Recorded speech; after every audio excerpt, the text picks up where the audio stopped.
Will you choose one of the three of us? A poor homeless girl said while holding twin babies. The billionaire's answer brought everyone to tears.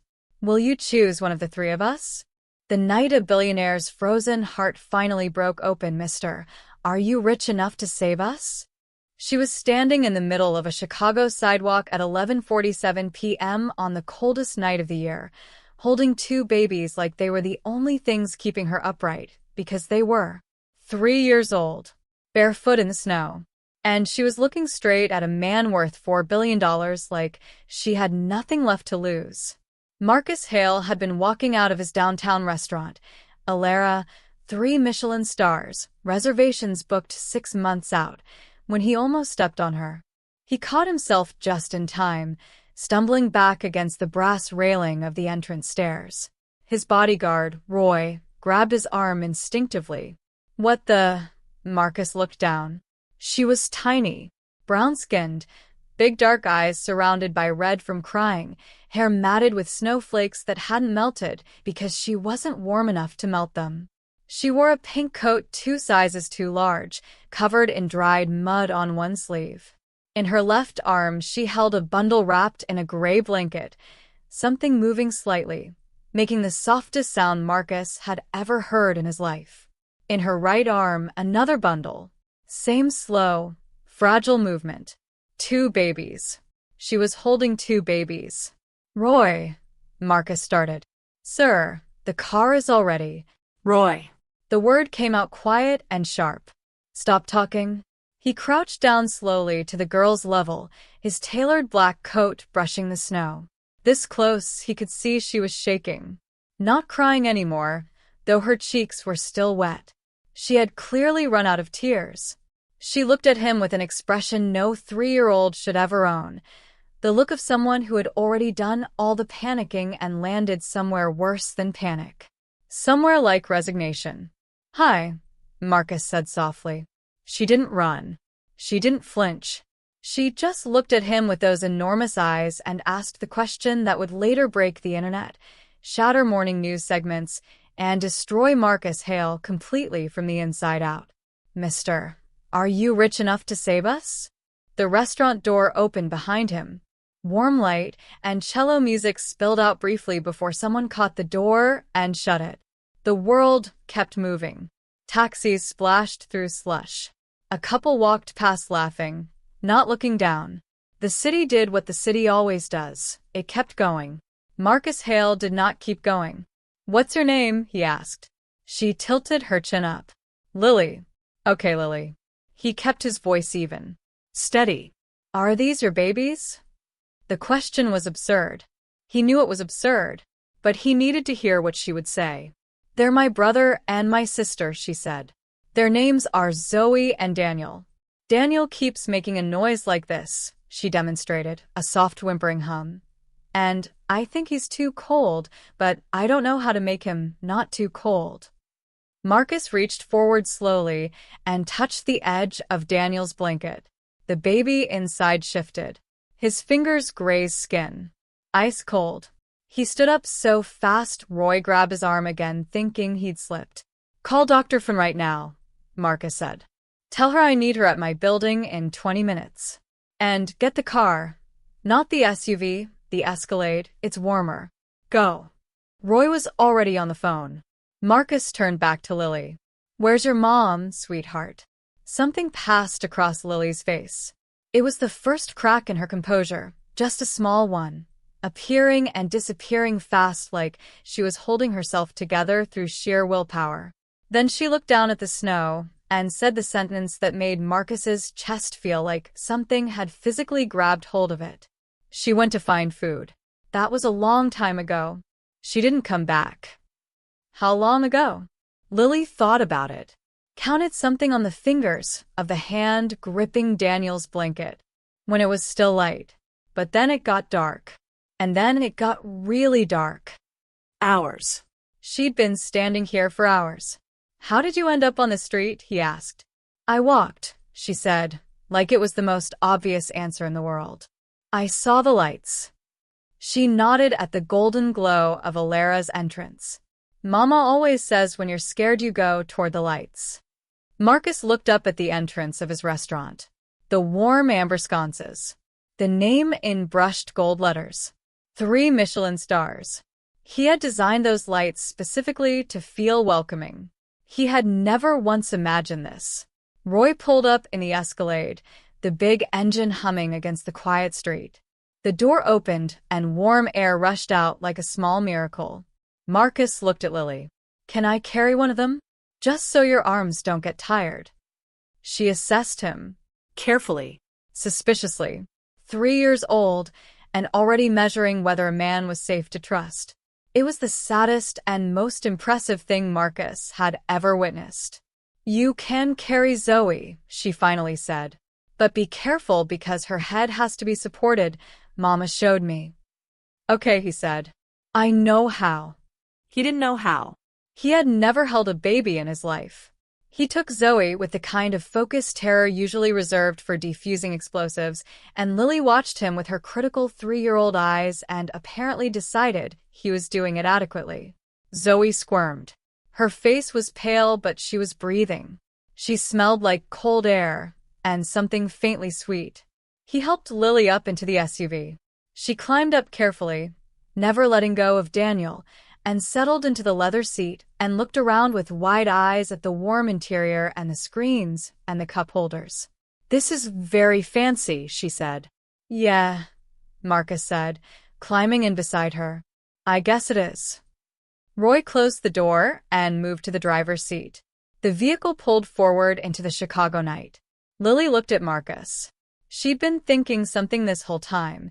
He could see it building in her eyes. "Mister," she said. "You can call me Marcus." Marcus. She tried the name, nodded like she approved. "Can I ask you something?" "You can ask me anything." She shifted Daniel slightly in her arms, looked at Zoe in his, and then looked back up at him with an expression so direct and so serious that Marcus forgot for a moment he was talking to a toddler. "Will you choose one of the 3 of us?" He blinked. "What do you mean?" "People only take one," she said simply. "That's what the lady at the other place said. She said she could only take one. So I left." Her jaw tightened, actually tightened, with a 3-year-old's fierce determination. "We don't get separated," Mama said. We don't get Separated. The car was silent except for Daniel's soft whimper and the sound of tires on wet asphalt. Marcus looked at this small, frozen, exhausted, fiercely loyal child holding her infant siblings in the back seat of his car. And something inside Marcus Hale, something that had been locked and bolted and cemented shut for 20 years, made a sound like a door coming off its hinges. "No," he said. "I choose all 3 of you." Lily stared at him. Then, for the first time since he'd found her, she started to cry. Coming up in Chapter 2, the doctor's examination reveals something about the twins that changes everything. And Marcus discovers that Lily's mother didn't just disappear. Someone knows exactly where she is. "Mr. Hale, these babies shouldn't be alive right now." Dr. Patricia Finn had been Marcus's personal physician for 6 years. She had treated him through a torn rotator cuff, a stress-induced cardiac scare at 31, and what he'd privately called the Miami situation, which she had handled with complete professionalism and 0 questions. She was unflappable, precise, unemotional in the best possible way. She was also, Marcus realized, completely unprepared for this.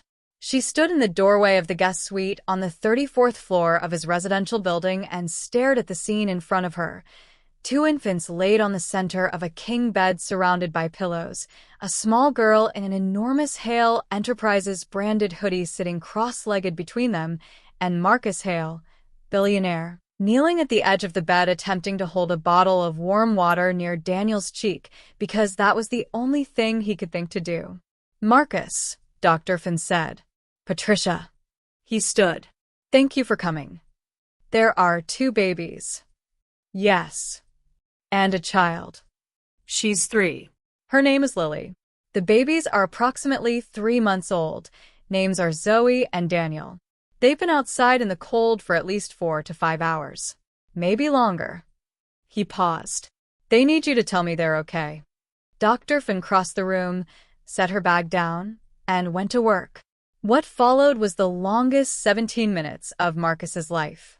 He stood near the window while Lily watched the doctor with hawk-like attention, answering every question Patricia asked her with startling precision. What had the babies eaten today? Milk from a bottle, but we ran out. Were they sick before tonight? Daniel had a cough last week, but it mostly stopped. How had they been sleeping? Zoe sleeps good. Daniel wakes up a lot.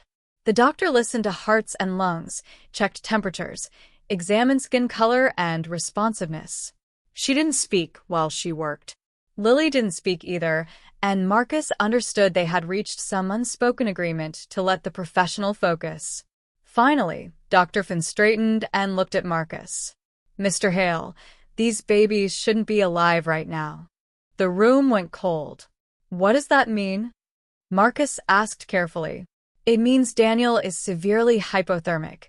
His core temperature is dangerous, and I need to warm him up gradually, starting immediately. Zoe is marginally better, but not safe. She was already pulling supplies from her bag. Whoever put them in those blankets, the layers were right. Whoever did that knew what they were doing, but another hour outside in those conditions, probably less, and we would be having a different conversation. Lily was listening to every word. Marcus looked at her and saw on her face the specific expression of a child who understood more than they should. She layered the blankets, Lily said quietly. Mama did. Before she left, Dr. Finn looked at her. A pause. Your mama did a good job, sweetheart. She's smart, Lily said fiercely. She's really smart. She went to college before. Dr. Finn glanced at Marcus, a question in her eyes. Mom is missing, he said quietly. Went out to find food during the storm. Hasn't come back. How long? 6, 7 hours at minimum. Patricia's expression shifted in a way Marcus recognized. She'd been doing the math. A mother leaves her children, including 2 3-month-old infants, goes out in a snowstorm, and doesn't return for 6 or more hours. The doctor wasn't jumping to conclusions, but the concern was real. I need 40 minutes with the babies, she said. We need to get their temperatures up. I'll need warm towels from the dryer. Can you have someone start that? And I'll need you to find proper infant formula if you want me to feed them tonight. I'll handle it. Marcus was already texting his household assistant, Jerome, at midnight on a Wednesday. Jerome was used to this. And Marcus. She stopped him. Call the police. Not because of anything bad. Because there's a missing woman in a Chicago snowstorm and every minute matters. He already knew that. He'd known it since Lily said she went to find food. He'd been putting off the call because making it would make it real. He stepped into the hallway and dialed. The officer who answered was professional, brisk, collecting information, approximate age of the missing woman, last known location, physical description. Marcus had to walk back to the door and ask Lily softly, "What does your mama look like?" Lily described her mother with the concentrated love only a small child can produce. Her hair is long, and it has a little bit of gold in it when the sun hits it. She has a scar on her left hand from when she cut it on a can once. She has Zoe's face, but grown up. She smells like the pink soap. Marcus relayed this to the officer. His voice was steady. His hand on the phone was not. After he hung up, he stood in the hallway for a moment with his back against the wall and his eyes closed. He'd been 23 minutes away from not taking that walk tonight. He'd almost sent his driver to bring the car around instead of walking the half block himself. He did that sometimes when it was cold. He almost did it tonight. 23 minutes. He went back inside. Dr. Finn had Daniel on a heated blanket now, monitoring his temperature with a digital thermometer every few minutes. Zoe was swaddled against a warm water bottle wrapped in towels. Lily had not moved from her spot between them, and Marcus understood instinctively that asking her to move would be a battle not worth fighting. He sat in the armchair near the bed and looked at the three of them. "Marcus," Lily said, without looking up from Daniel. "Yeah." "Why do you live here, all by yourself?" He blinked. "How do you know I live by myself?" There's no kid stuff anywhere, she said. And no lady's shoes by the door. And the refrigerator only has water and something green. He stared at her. That's very observant, he said finally. Mama says I notice things. A pause. Why are you alone? Marcus looked out at the Chicago skyline, the city glittering in the cold. I don't know, he said. And the terrifying thing was, sitting in this room right now, that was the most honest answer he'd ever given anyone. Jerome arrived with formula and warm towels. Dr. Finn fed Zoe first, then a recovering Daniel, both babies responding with the desperate, hungry pulling of infants who hadn't eaten in too long. Lily watched with the focused attention of someone who had been primary caregiver for God knows how long, and was quietly checking the doctor's technique against her own knowledge. It was nearly 2 a.m. when Patricia pulled Marcus back into the hallway. They're going to be okay, she said. Both of them. Daniel especially. I want to check him again at 6 a.m., but his temperature is responding well. She paused. The little girl is malnourished, Marcus. Not dangerously, not yet, but she hasn't been eating properly for a while. Weeks, maybe. He pressed his fingers against his eyes. And there's something else, she said. He looked at her. The babies, I can tell by their development, by how Lily talks about their care, someone has been taking good care of them until recently. This isn't a neglect situation. This is a crisis situation. There's a difference. She held his gaze. Whatever happened to this family happened fast. And it happened recently. Marcus thought about that. A mother who folded blankets right. A 3-year-old who knew how to support an infant's head. A family that had been okay until suddenly, catastrophically, it wasn't. I need to find her, he said. The police. The police have a report. I have resources. He was already calculating. His private security firm. Traffic camera access his attorney could move to acquire. The network of shelter workers and street outreach teams he funded through his foundation. Marcus. Dr. Finn's voice was careful. Be thoughtful about what you're stepping into. You don't know this family's story. I know enough, he said. He went back into the room. Lily had finally fallen asleep between her siblings. One small hand resting on Zoe's blanket and the other curled near Daniel's face. 3 children in a king bed in a billionaire's penthouse. It was the strangest, most ordinary, most devastating thing. Marcus sat down in the armchair and did not sleep. At 3:17 a.m., his phone buzzed. It was a message from the lead investigator at his security firm, a former detective named Greer, who he'd texted an hour ago with everything he knew. Found a woman matching description. St. Emmett's ER. Admitted 9:45 p.m. Hypothermia. Broken ankle. Concussion. She's alive. She's been asking for her kids since she woke up. Marcus read the message 3 times. Then he looked at the 3 sleeping children on his bed, and the locked door inside him didn't just open. It came completely off the wall. In Chapter 3, Marcus comes face to face with the mother, and what she reveals about how they ended up on the street will make your blood run cold. I had a job, I had an apartment, I had a life, and then he took it all in one phone call. St. Emmett's Hospital at 4 in the morning had the specific exhausted quiet of a place that never fully sleeps. Fluorescent lights buzzed above linoleum floors. A nurse at the station looked up when Marcus walked in, registered his coat, his face. People sometimes recognized him, and he never knew what to do with that, and then looked at the man beside him, Greer, who had the particular posture of someone who had spent 20 years in law enforcement. We're here about the woman in room 14, Marcus said. She was admitted tonight. Hypothermia. Are you family? The nurse asked. No. He paused. I have her children. The nurse stared at him. Her 3 children, he added. They're safe. She doesn't know that yet, and I think she needs to. They were taken to room 14. She was smaller than he expected. He didn't know why he'd built a picture of her in his head.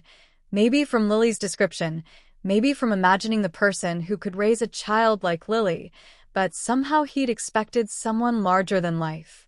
Instead, she was slight, mid-20s, brown skin against white hospital sheets, left ankle in a brace, a bandage above her right eyebrow.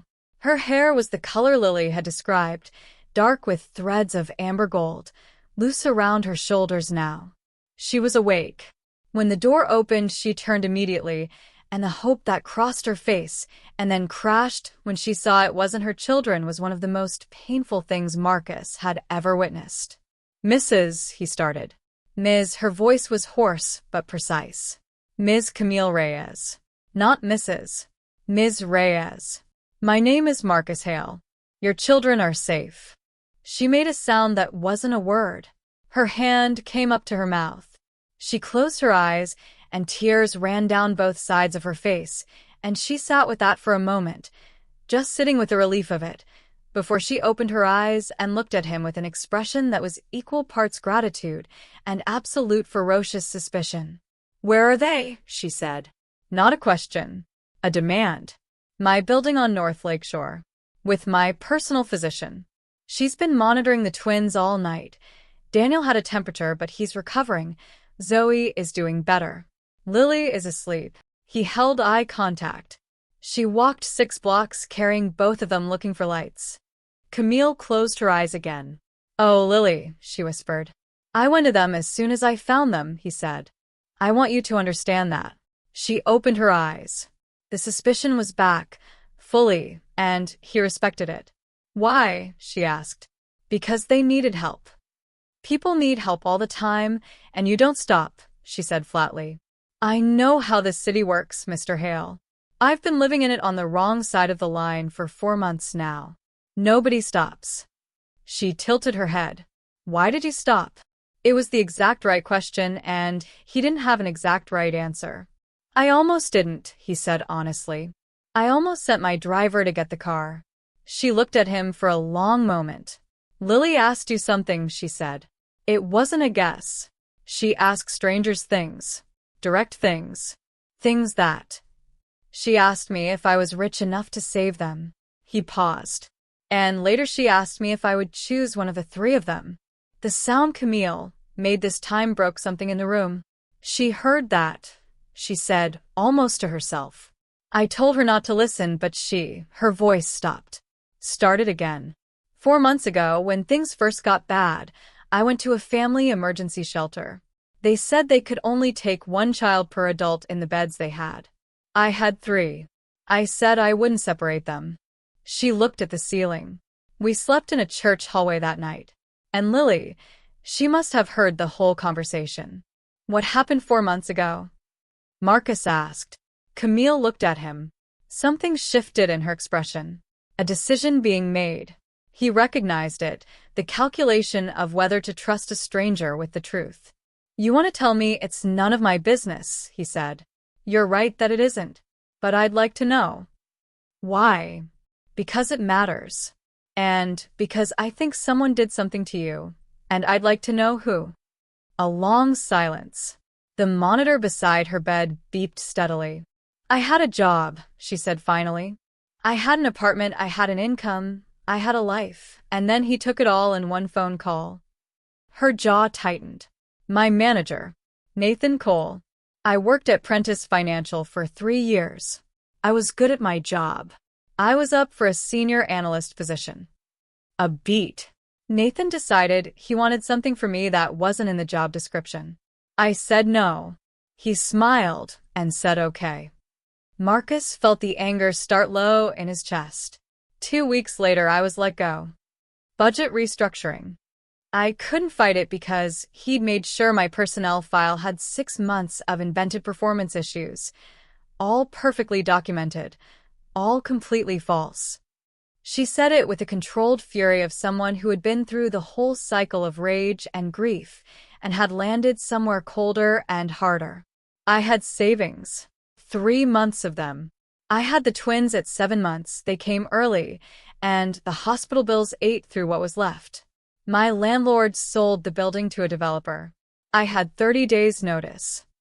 She shook her head. Everything happened at once. The way it does. "Did you report him?" "Nathan Cole?" "To HR, who reported to him. To the labor board, who sent a letter that went nowhere." She looked at Marcus with flat, direct eyes. I know what you're thinking. There are resources. There are systems. I know there are systems, Mr. Hale. I spent 3 months trying to navigate every single one of them with a toddler and 2 infants. The systems are not designed for someone in my situation to win. He believed her completely. What firm? He asked. She narrowed her eyes. Why? Prentice Financial, he said. I know David Prentice. We're not friends, but we've done business. He kept his voice even. I'm asking what firm. I'm not a charity case, and I'm not a revenge plot, she said sharply. I'm a person. My children are people. I know that. You walked out of a restaurant that costs $400 a plate, and you picked up my children from the snow, and now you're in my hospital room at 4 a.m., and I don't know what you want from us. Her voice was steady, but her hands were gripping the hospital blanket. So tell me, what do you want? Marcus was quiet for a moment. Honest answer? Please.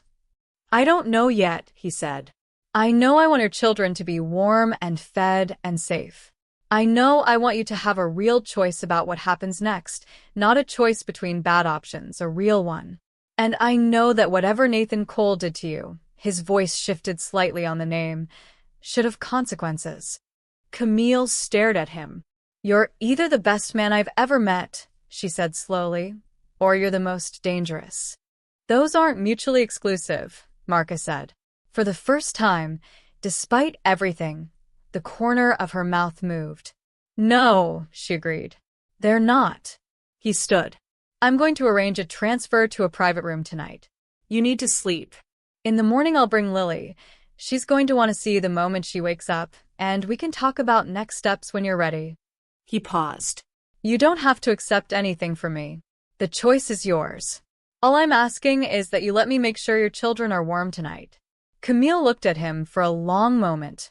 Mr. Hale. Marcus. Marcus. She tested it like Lily had. Something in the similarity almost undid him. My daughter doesn't trust easily. She hasn't trusted anyone in 4 months. She told me I could carry Zoe, he said, but that I had to support her head. Something moved across Camille's face. Something deep and complicated. She did. She watched me the whole time to make sure I was doing it right. Camille looked down at her hands. When she looked up, her eyes were wet. She's been taking care of them, she said quietly. She's 3 years old, and she's been taking care of her brother and sister like it's her job, and her voice broke just once. I told her she was my helper. I didn't mean for it to become. She's extraordinary, Marcus said. Simply. Truthfully. She's the most extraordinary person I've met in years, and that includes everyone I've met in a professional capacity, which is saying a significant amount. Camille laughed. Actually laughed. Brief and wet and exhausted, but real. She gets it from her mother, Marcus said. He hadn't planned to say that. It came out on its own. He left before either of them could do anything with it. In the elevator going down, Greer looked at him sideways. Don't, Marcus said. I didn't say anything, Greer said. You were about to. I was going to say that Nathan Cole at Prentice Financial is going to have a very bad few weeks. Marcus looked at him. Make it months. In Chapter 4, Lily wakes up asking one question, and the reunion that follows changes every person in that room forever. She told me you were real. I didn't believe her. Grown-ups usually aren't real. Lily woke up at 6:22 a.m. with the immediate, electric awareness of a child who had learned not to sleep too deeply. Her eyes opened and she sat up in one motion, both hands going instantly to the babies beside her, checking, confirming, present, breathing, warm, and then she looked around the room. Marcus was in the armchair. He hadn't slept. She looked at him for a moment. He looked back. Did you find her? She asked. He'd been thinking about how to say this since 3:17 a.m. He had prepared a gentle, age-appropriate, carefully constructed answer. Yes, he said. She's okay. Lily made no sound. She simply leaned forward very carefully so as not to disturb the babies, pressed her face against Daniel's blanket, and breathed. Just breathed. A small child processing the release of a weight that no small child should have ever carried. Marcus sat very still and let her have it. After a moment, she sat back up. Her eyes were dry. She'd used all her tears last night. Where is she? Lily asked. A hospital. She hurt her ankle in the snow and she bumped her head, but she's going to be completely fine. He kept his voice calm and factual. Children, he was learning approximately 12 hours into knowing one, responded better to facts than to softened vagueness. She's been awake all night asking about you three. Can I see her? That's the plan for this morning. But first, Dr. Finn wants to check on Daniel one more time, and I believe Jerome, his assistant, who had become deeply invested in this situation over the course of the night, is making breakfast. Lily thought about this. What kind of breakfast? I genuinely don't know. What do you like? She considered. Eggs. And orange juice. And if there are those little sausages that are small and round, those are the best ones. I will tell Jerome specifically about the small round sausages. She nodded approval. Then, Marcus. Yeah. Did you sleep? He paused. No. She frowned at him with such sincere disapproval that he felt vaguely ashamed. You need to sleep, she said. Mama says when you don't sleep your brain gets grumpy even when your face doesn't. Your mom is very wise. I know, said with complete conviction. Dr. Finn arrived at 6:45 and declared Daniel officially out of danger with the specific warm satisfaction of a physician who has won a fight with hypothermia. Zoe was alert and hungry and voiced her opinion on this loudly. Jerome appeared with a breakfast that included, Marcus noted, small round sausages. Lily ate with focused efficiency and fed herself and monitored the babies and watched Marcus over her orange juice with those evaluating eyes. You're different today, she said. How so? Yesterday you looked like, she searched for the word, tight. Like when Mama is worried but trying not to show it. Today you look different. Different how? She tilted her head. Like a door opened. Marcus set down his coffee cup. Yeah, he said quietly. Maybe it did.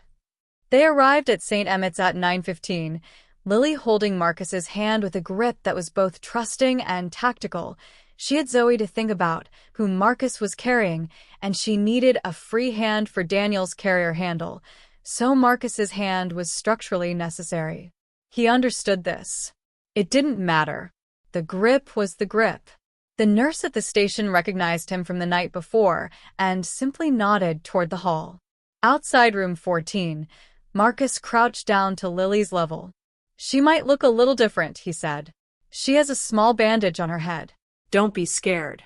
It's just a bandage. Lily looked at him. I'm not scared, she said. I'm just glad. He opened the door. Camille was sitting up in bed. She'd been watching the door since she heard footsteps in the hall. When it opened and she saw Lily, she made a sound, not a word, not quite a name, something before words, something from a place below language. Mama. Lily crossed the room in 4 running steps, and Marcus had never seen anything move so fast in his life. She climbed up onto the bed and into her mother's arms, and Camille wrapped around her, both of them holding on with the specific desperate grip of people who had been separated in the dark. I stayed with them, Lily was saying into her mother's shoulder. I stayed with them the whole time. I didn't leave them. I stayed. I know, Camille said, voice shredded. I know you did, baby. I know. Daniel got cold, but Marcus made the doctor come, and she fixed him. I know. Camille looked up over Lily's head. At Marcus, standing in the doorway holding Zoe, Daniel in his carrier on the floor beside him. Her eyes were wet and direct. I know he did. Marcus brought Zoe forward. Camille took her daughter with her free arm, Lily still attached to her left side, and the 3 of them, the 4 of them, when Marcus set Daniel's carrier within Camille's reach, settled into the specific gravity of a family finding its center again after being scattered. Marcus stepped back. He should have felt like an outsider. He was an outsider. He'd known these people for approximately 9 hours. He did not feel like an outsider. A small tug on his sleeve. He looked down. Lily had reached back from the bed without letting go of her mother. Her fingers were wrapped around his cuff. "Stay," she said simply. He stayed. An hour later, when the babies were fed and Camille had made the calls she needed to make, her sister in Detroit, crying with relief, who hadn't been able to come sooner but was coming now, she looked at Marcus across the room. "Lily told me what you said," she said. "In the car. That you'd choose all three of them." "I meant it. I know." A pause. "She also told me something else." "What's that?" Camille looked at him with an expression that was careful and warm and very, very honest. She said, and I'm quoting her exactly because Lily is very quotable, "Mama, I think Marcus is lonely, and I think we should keep him." Marcus stared. Then he laughed. Actually laughed. The full, unguarded kind that had apparently been waiting behind that door. Camille smiled. It was the first real smile he'd seen from her, and it was, he thought, one of the best things he'd seen in years. "She's something else," he said. "She really is," Camille agreed softly. From across the room, Lily looked at both of them with the satisfied expression of a 3-year-old who had arranged exactly what she intended. In Chapter 5, the truth about Nathan Cole explodes across Chicago, and someone decides to make sure this family disappears before it does. "Mr. Hale, someone just offered a woman named Camille Reyes $50,000 to leave Chicago and never speak to you again." The next 72 hours were quiet enough that Marcus almost believed it would stay that way. Camille was discharged from St. Emmett's on Thursday afternoon. Marcus had arranged a proper suite on a separate floor from his own in the residential building. He wanted to be clear about this, had been almost rigid about it with Jerome. Separate floor, private entrance. She makes her own decisions about everything, and Camille had accepted it with the particular grace of a person who had learned the difference between charity and a hand up, and was willing to accept the latter without shame. Lily informed Marcus on day 2 that his building was very tall and very shiny, but the hallways are too quiet. He agreed. She recommended he get a rug for the elevator lobby. He ordered one that afternoon. On day 3, Greer delivered a file. Marcus read it at his desk at 11 p.m., with the Chicago skyline black and glittering behind him. Nathan Cole, 44, Senior Director of Operations at Prentice Financial. 3 prior HR complaints in 7 years, all filed by women, all resolved internally, all sealed. A pattern so clean and consistent it looked like a practice system. The most recent, filed 18 months ago, had been settled out of court, the complainant bound by NDA. Camille hadn't been the first. She wouldn't have been the last. Marcus forwarded the file to his attorney, a woman named Sandra Park, who described herself as someone who enjoyed correcting institutional failures, and told her to begin building a case with whatever could be ethically and legally established. He also, with more personal satisfaction, made 2 calls. One to David Prentice, who had the particular reaction of a man who realizes in real time that he is about to have the worst month of his business career. And one to a financial journalist at the Tribune who had been asking Marcus for an interview for 2 years, which he'd always declined, and whom he now invited to discuss several topics of mutual interest. He felt entirely good about this. What he didn't anticipate was the speed of the countermove. It was Greer who called him Friday morning, 6 days after the night on the sidewalk, with the information that restructured everything. "Mr. Hale, someone just offered a woman named Camille Reyes $50,000 to leave Chicago and never speak to you again." Marcus set down his coffee. "When?" "An hour ago. She was walking back from the pharmacy, baby formula. She takes Lily. She said she needed the air, and a man approached her. Professional. Suit. Handed her an envelope, told her what was inside, told her to think about it, and that a car would be available to her within the hour. She's fine. She's downstairs." She came straight back, came straight to me because apparently she's been told I'm your security contact. A pause in which Marcus could hear Greer's opinion of this situation. "She'd like to talk to you. She seems calm, but the kind of calm that's actually furious. Marcus was moving before the call ended. She was in the lobby sitting in the chair nearest the desk with Lily beside her and the twins in their carrier. She had the envelope in her lap, unopened. When Marcus stepped out of the elevator, she stood and held it out to him. "I didn't open it," she said. Greer confirmed the amount. Her voice was level. "I want you to understand something, Marcus. I am not telling you this because I expect you to fix it. I'm telling you because someone is watching us closely enough to know we're connected, and that means my children may be at risk, and that is information you need to have." He took the envelope. "And I want you to understand something," he said. "Whoever sent this, whether it's Nathan Cole acting in panic or someone Cole is connected to, they just made the worst decision of their professional lives." "I don't want revenge," she said firmly. "I want it to stop. Those are the same thing in this case." She looked at him for a moment. Then, "What are you going to do?" "I'm going to call Sandra, who's going to call the authorities with the harassment file, and simultaneously the Tribune piece goes live in 48 hours regardless." He paused. "And you're going to do something for me." "What?" "I'd like you to write down everything. Everything that happened with Cole in your own words, in as much detail as you remember. Not for a lawsuit necessarily, for a record. For your record. So that it exists." He held her gaze. "Because what happened to you deserves to exist on paper somewhere in your own voice. Not in a legal document and not in a news article. Just yours." Camille was quiet for a long moment. "Mama," said Lily, who had been listening with her standard total absorption attention, "I think we should stay." "Lily." "The man wanted us to leave," Lily said, with 3-year-old directness. "So we should stay. Because when someone wants you to go away, it usually means you should stay. That's what you always say." Camille looked at her daughter. Then at Marcus. Then at the envelope in his hands. "She's not wrong," Marcus said. "She's never wrong," Camille said. "It's exhausting." But she was smiling. Later that night, after the calls were made and the security on the building was increased, and the twins were asleep and Lily had bargained her way into one extra chapter of the picture book Marcus had acquired with suspicious speed from Jerome, Camille knocked on the open door of his study. She had a notebook in her hand. "I started," she said simply. He looked at her. At the notebook. At the way she stood in the doorway, not waiting for permission, not tentative, but present. Fully, powerfully present. "Good," he said. She nodded once and turned to go. "Camille."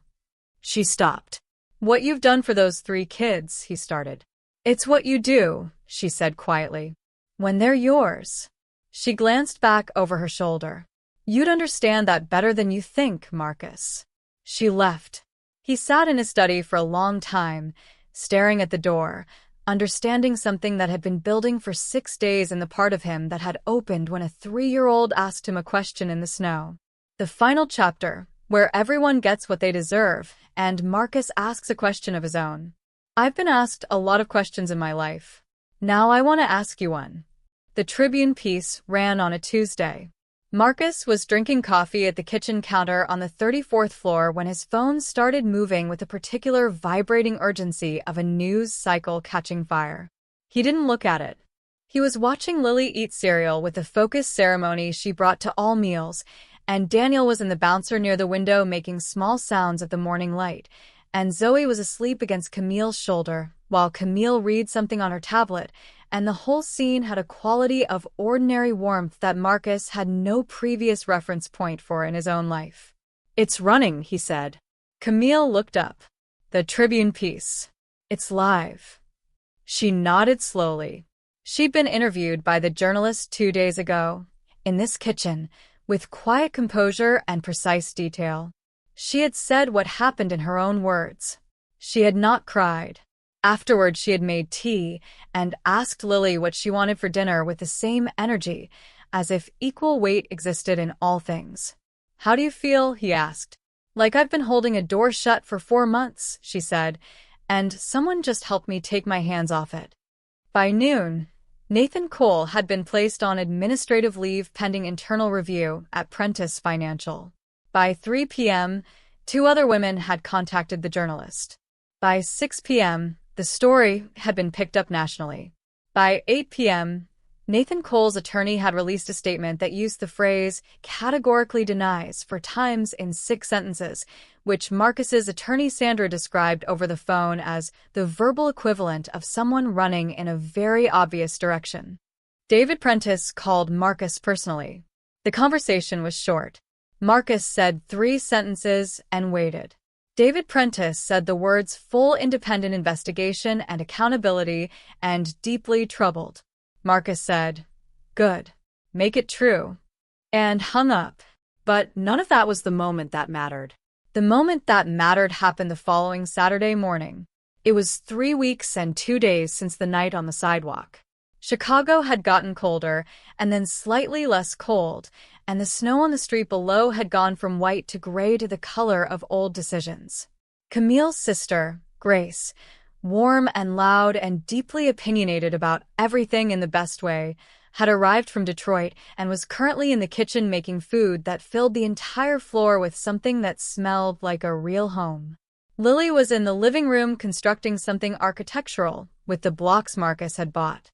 She'd been at it for 40 minutes and it was, she had explained, a hospital for animals that got cold in the snow, and Marcus had not pointed out the obvious symbolism. Camille was sitting on the floor beside her, keeping score on Lily's progress, when Marcus came in and sat on the couch and watched them for a minute. "Lily," he said. She looked up. "I've been asked a lot of questions in my life. Big ones, complicated ones, questions in boardrooms and in newspapers." He leaned forward with his elbows on his knees. "But I've never been asked the kind of question you asked me 3 weeks ago." She tilted her head, waiting. "You asked me if I was rich enough to save you," he said. "And the truth is, no. Money saved the situation that night, but it didn't save anything that actually matters." He glanced briefly at Camille, who was very still and very attentive. "You saved yourselves. You had the sense to walk toward the lights. Your mom had the love to make sure you were layered right before she left.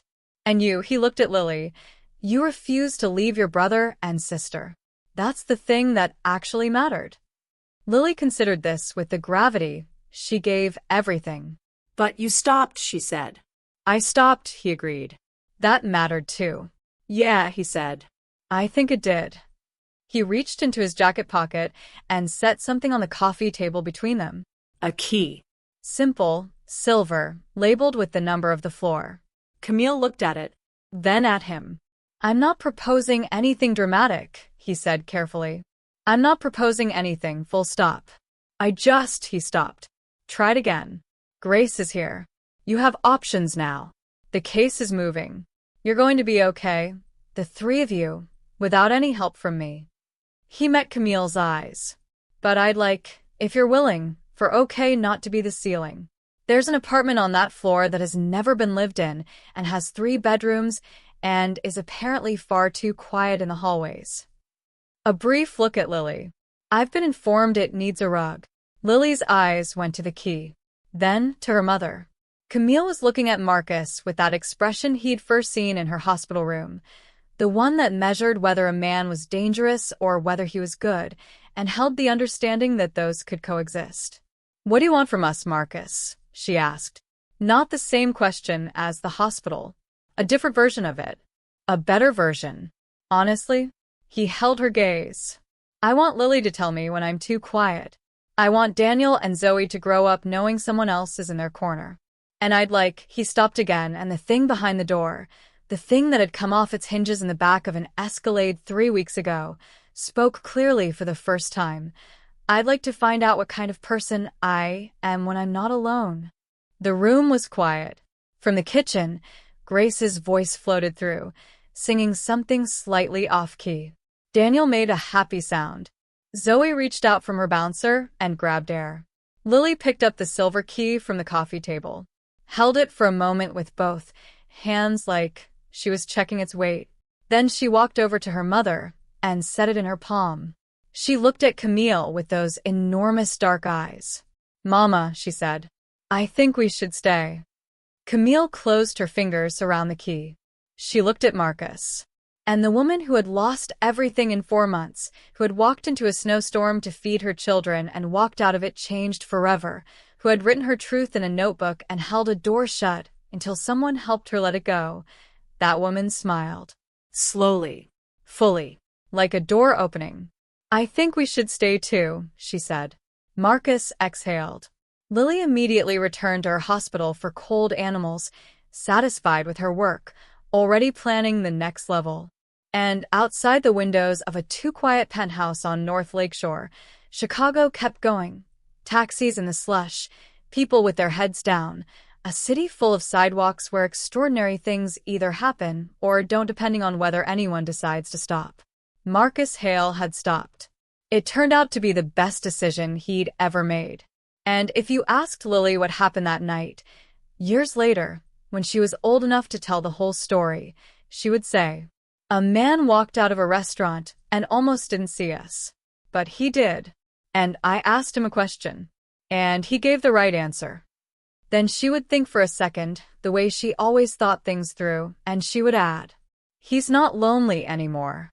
She would say it like it was the most important part. Because it was. The end. Will you choose one of the 3 of us? A story about the night a small girl's question became the biggest answer a billionaire ever found.